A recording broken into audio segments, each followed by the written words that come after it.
Hi friends, welcome back to our channel. ఈరోజు అయితే మనం చికెన్ గ్రేవీ సూపర్ టేస్టీగా చేసుకోవచ్చు. రండి. ఫస్ట్ దీనికోసం అయితే నేను 1/2 కేజీ చికెన్ని చిన్న చిన్న ముక్కలుగా కట్ చేసుకొని తీసుకున్నాను. చికెను చిన్న ముక్కలుగా కట్ చేసుకొని తీసుకుంటేనే సూపర్ టేస్టీగా వస్తుంది. అంటే ఆ ముక్కలోకి ఇగురంతా అబ్జర్వ్ అయ్యి చాలా టేస్టీగా ఉంటుంది చికెన్ పీస్ అనేది. సో చిన్న చిన్న పీసెస్గా కట్ చేసుకుంటే శుభ్రంగా 2-3 సార్లు కడుక్కొని పక్కన పెట్టుకోండి. ఫస్ట్ దీనికోసం అయితే మనం మసాలాను ప్రిపేర్ చేద్దాం. దానికోసం మిక్సీ జార్లో ఒక ఉల్లిపాయ, ఒక సన్నగా తరిగిన 2 టమాటీ, అలాగే కొంచెం వెల్లుల్లి, అల్లం, పచ్చిమిర్చి, అలాగే కరివేపాకు కొంచెం, అలాగే 2-3 లవంగా వేసుకొని, మీకు కావాలంటే ఆప్షన్ మాత్రమే, నేను చిన్న టేస్ట్ కోసం వేసుకున్నాను. అలాగే కొంచెం ధనియాలు, జీలకర్ర కూడా వేసుకొని ఫైన్ పేస్ట్గా గ్రైండ్ చేసుకొని పక్కన పెట్టుకోండి. ఇప్పుడు స్టవ్ మీద ప్యాన్ పెట్టుకొని ఆయిల్ వేసుకొని, ఆయిల్ హీట్ అయిన తర్వాత అందులో జీలకర్ర, అలాగే సన్నగా తరిగిన 2 ఉల్లిపాయలు, కరివేపాకు వేసుకొని ఉల్లిపాయలన్నీ బాగా ఫ్రై అవ్వాలి. ఇలాగ 70% బాగా ఫ్రై అయిన తర్వాత ఆల్రెడీ మనం శుభ్రంగా కడిగి పెట్టుకున్న చికెన్ ముక్కలను కూడా వేసుకోండి.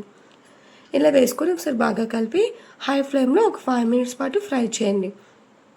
ఇలా ఫ్రై చేసినప్పుడు చికెన్లోంచి వాటర్ అనేది మొత్తం వచ్చింది కదా, ఈ టైంలో మనం ఒకసారి బాగా కలుపుకొని అందులో మీ టేస్ట్కి తగ్గట్టు ఉప్పు కూడా వేసుకొని, అలాగే కొంచెం పసుపు వేసుకొని ఒకసారి బాగా కలపండి. ఇలా పసుపు, ఉప్పు వేయడం వల్ల బేగా ఫ్రై అవుతాయి. అలా వేసిన తర్వాత ఇప్పుడు మీ టేస్ట్కి తగ్గట్టు కారం కూడా వేసుకోండి. అందులో నేను కొంచెం గరం మసాలా కూడా యాడ్ చేసుకున్నాను. అది కూడా వేసుకొని ఒకసారి బాగా ఫ్రై చేయండి. ఇది ఎంత బాగా ఫ్రై అవుతుందో చూసారు కదా, ఈ టైంలో మనం ఆల్రెడీ పేస్ట్ చేసుకున్నాం కదా, ఆ మసాలా పేస్ట్ని కూడా వేసుకొని ఒకసారి బాగా ఫ్రై చేయండి. ఈ మసాలా పేస్ట్ని 5 మినిట్స్ పాటు బాగా ఫ్రై చేస్తే టేస్ట్ చాలా బాగుంటుంది. మీడియం ఫ్లేమ్లో పెట్టుకొని ఫ్రై చేస్తేనే టేస్ట్ బాగుంటుంది. హై ఫ్లేమ్లో పెట్టుకుంటే మాడిపోద్ది, టేస్ట్ కూడా వేరేలా ఉంటుంది. సో మీడియం ఫ్లేమ్లో పెట్టుకొని మాత్రమే చేసుకోండి. ఆ తర్వాత కొంచెం వాటర్ వేసుకోండి.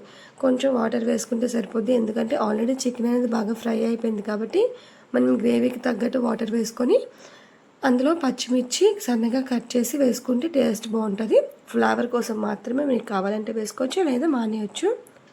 అంతే, స్టవ్ ఆఫ్ చేసుకొని సర్వ్ చేసుకుంటే రెడీ అయిపోతుంది. చాలా టేస్టీగా ఉంది, చూస్తే నోరు ఊరిపోతుంది కదా. ఒకసారి మీరు కూడా ట్రై చేయండి, టేస్ట్ చాలా బాగుంటుంది, ఈజీగా అయిపోతుంది. Please subscribe.